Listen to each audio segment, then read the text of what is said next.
গৃহশিক্ষক YouTube চ্যানেলে সকল ছাত্রছাত্রীদের জানাই শুভকামনা। আগের কয়েকটি ক্লাসে আমরা তোমাদের প্রথম অধ্যায় ইতিহাসের ধারণা এই অধ্যায় থেকে বেশ কিছু 2 নম্বরের গুরুত্বপূর্ণ প্রশ্ন নিয়ে আলোচনা করেছিলাম। আজ আমরা তোমাদের এই অধ্যায় থেকে আরও কিছু 2 নম্বরের গুরুত্বপূর্ণ প্রশ্ন উত্তর নিয়ে আলোচনা করব। আমাদের আগের ক্লাসগুলি যারা দেখোনি তারা অবশ্যই দেখে নেবে, আর আমাদের চ্যানেলটা এখনও যারা সাবস্ক্রাইব করোনি তারা চ্যানেলটাকে সাবস্ক্রাইব করে পাশে থাকা বেল আইকনটা প্রেস করে রাখবে, তাহলে আমাদের চ্যানেলের ক্লাসগুলো তোমরা দেখতে পাবে। আমাদের আজকের আলোচনার প্রশ্ন, আত্মজীবনী অথবা স্মৃতিকথাকে কিভাবে আধুনিক ভারতের ইতিহাসের উপাদান হিসেবে ব্যবহার করা হয়। এই প্রশ্নটা মাধ্যমিকে 2024-এ এসেছিল। তোমরা খুব ভালোভাবে তৈরি করবে, তোমাদের জন্য খুব গুরুত্বপূর্ণ। তাহলে কি বলতে হবে? তাহলে এখানে কি বলেছে যে আত্মজীবনী বা স্মৃতিকথা এগুলোকে কীভাবে ইতিহাসের উপাদান হিসেবে কাজে লাগানো যায়, তাই তো? ঠিক আছে, তাহলে এই আত্মজীবনী বা স্মৃতিকথাগুলো থেকে কি কি পাওয়া যেতে পারে? এই যারা লিখছেন তাদের সেই সময়কার সমাজ, অর্থনীতি, রাজনীতি এইগুলো সব কিছু তথ্য কিন্তু আমরা এইগুলো থেকে পেয়ে যাব। তাহলে এইগুলো থেকে তাহলে কি করা যেতে পারে? তাহলে এইগুলো থেকে আমরা ইতিহাস রচনা করতেই পারি। আর কি? আর যেটা বলতে হবে যে এই সময় সমাজের বিভিন্ন মানুষ যারা ছিলেন তাদের জীবন কীরকমভাবে ছিল, বা তারা ব্যক্তিগতভাবে সেগুলো দেখেছিলেন, সেই সব ঘটনাগুলো এখানে উল্লেখ করা যেতে পারে, সেগুলো ইতিহাস রচনার কাজে লাগা যেতে পারে।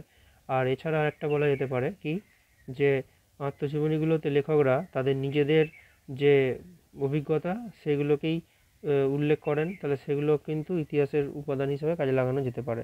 ঠিক আছে, এর পরের প্রশ্ন যেটা আছে সেটা হচ্ছে যে আধুনিক ভারতের ইতিহাস চর্চার উপাদান রূপে জীবন স্মৃতির গুরুত্ব কী? ঠিক আছে, তাহলে জীবন স্মৃতি কে লিখেছিলেন? রবীন্দ্রনাথ ঠাকুর, এটা তার আত্মজীবনী, এর গুরুত্ব। তাহলে জীবন স্মৃতি থেকে রবীন্দ্রনাথ ঠাকুরের জীবনের নানা কাহিনী বা ঘটনা জানা যায়, যেগুলো ইতিহাস রচনায় সাহায্য করতে পারে। আর কি? আর যেটা বলতে হবে সেটা হচ্ছে যে এই সময় সমাজ কেমন ছিল, তাছাড়া আরও যেগুলো ছিল সমাজে, যেগুলো প্রচলিত ছিল সমাজের মানুষের খাদ্যাভ্যাস, পোশাক পরিচ্ছদ, ঠিক আছে, তারপরে শিক্ষা কেমন ছিল, হিন্দু মেলা বা এই সময় চিত্র, বিভিন্ন যে ছবি আঁকা হতো সেইগুলো কীরকম ছিল, এগুলো বলতে হবে। বঙ্গভঙ্গ আর স্বদেশী আন্দোলন এই দুটো নিয়েও এখানে কিন্তু বলতে হবে, তাহলে উত্তরটা হয়ে যাবে। ঠিক আছে, আর এর পরের প্রশ্ন যেটা আছে, আধুনিক ভারতের ইতিহাসের উপাদান রূপে জীবনের ঝরাপাতার গুরুত্ব কী?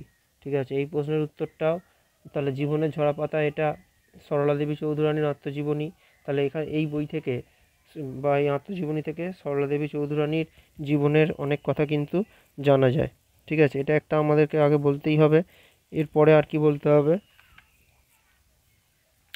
এরপরে আর এখানে কিন্তু ঠাকুর বাড়ির বিভিন্ন রবীন্দ্রনাথের যে ঠাকুর বাড়ি সেইখানকার কিছু কথাও কিন্তু এই জীবনীতে তুলে ধরা হয়েছে। এছাড়া মেয়েদের সেই সময় জীবন কেমন ছিল, তাদের শিক্ষা সংস্কৃতি কেমন ছিল, এই বিষয়গুলো এখানে কিন্তু ছিল, কথা বলতে হবে। ঠিক আছে, আর কি?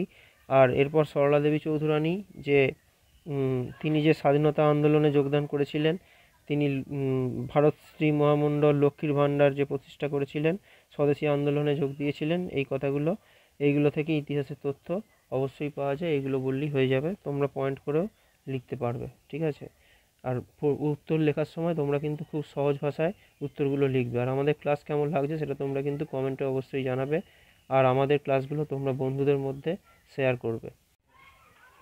এখানে আরেকটা প্রশ্ন ছিল, সেটা হচ্ছে যে সংবাদপত্র ও সাময়িক পত্রের মধ্যে পার্থক্য কী? এই প্রশ্নটা মাধ্যমিকে 2019-এ পড়েছিল, তোমরা খুব ভালোভাবে এটা তৈরি করবে। ঠিক আছে, তাহলে পার্থক্য বলতে এটা খুব সহজেই আমরা উত্তরটা লিখতে পারবো কি, মানে একটা হচ্ছে যে আকার বা আকৃতিগত পার্থক্য। ঠিক আছে, কীরকম? সংবাদপত্রগুলো কী হয়, আকারে খুব বড় হয় এবং সেগুলো বাঁধানো করা থাকে না, আর সাময়িক পত্রগুলো আকারে ছোট হয় এবং এগুলো বাঁধানো থাকে। ঠিক আছে, আর বিষয়বস্তু সংবাদপত্রে বা খবরের কাগজ যেটাকে আমরা বলি সংবাদপত্রকে, সেখানে প্রতিদিনের খবর থাকে, আর সাময়িক পত্রে কোনো একটা বিশেষ ঘটনার ওপরে বিশেষ কিছু লেখা হয়, সেইটা বা সেখানে সাহিত্য নিয়ে কিছু আলোচনা করা হয়। এটা বললেই উত্তরটা হয়ে যাবে। পরের প্রশ্ন, আধুনিক ভারতের ইতিহাস চর্চায় বঙ্গদর্শন পত্রিকা গুরুত্বপূর্ণ কেন? তাহলে বঙ্গদর্শন এই পত্রিকাটা কে প্রকাশ করেছিলেন?